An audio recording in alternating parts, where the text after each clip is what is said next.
In the final Republican presidential debate of the year, four candidates clashed on policy and traded personal insults. Time's running out to make their pitch to U.S. voters before the Iowa caucuses, which are less than 6 weeks away.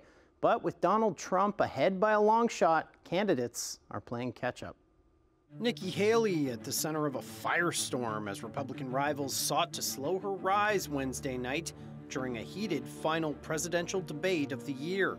Her donors, these Wall Street liberal donors, they make money in China. They are not going to let her be tough on China, and she will cave to the donors. She will not stand up for you. He's mad because those Wall Street donors used to support him, and now they support me. Ron DeSantis furiously tangled with Haley and her newfound support from some big-name donors in a bitter battle to become the leading alternative to Donald Trump. The former president, who continues to dominate the campaign despite refusing to attend another debate. You can't defeat Democrat chaos with Republican chaos. And that's what Donald Trump gives us. Do I think he was kidding when he said he was a dictator? All you have to do is look at the history.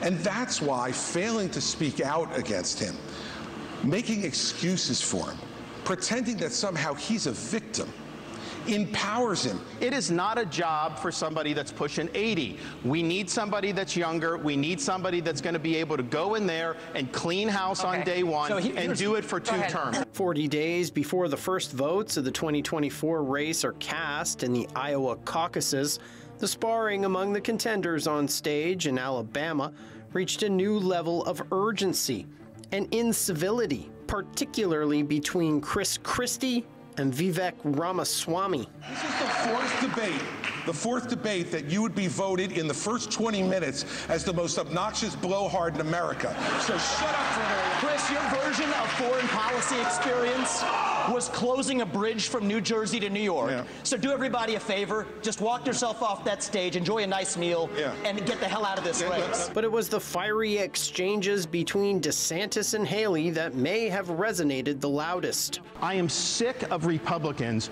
who are not willing to stand up and fight back against what the left is doing to this country. And you have other candidates up here like Nikki Haley. She caves anytime the left comes after her, anytime the media comes after her.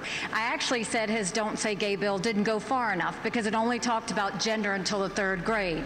And I said it shouldn't be done at all, that's for parents to talk about, it shouldn't be talked about with schools. Haley's long-running feud with Ramaswamy also bubbling over again. I don't have a woman problem. You have a corruption problem. And I think that's what people need to know.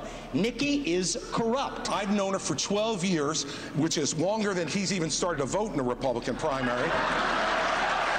The first stop in the Republican contest comes in Iowa, where DeSantis is staking his claim on slowing Trump's march to the nomination by whittling away his support to emerge as the leading alternative.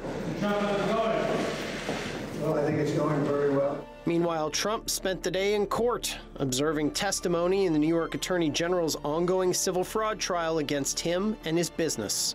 This is a witch hunt, and it's a very corrupt trial. If you look at the case, we did nothing wrong. There were no victims. The bank loves us. The bank testified. They love us. This is Trump's 9th appearance at his civil fraud trial, which he's not required to attend.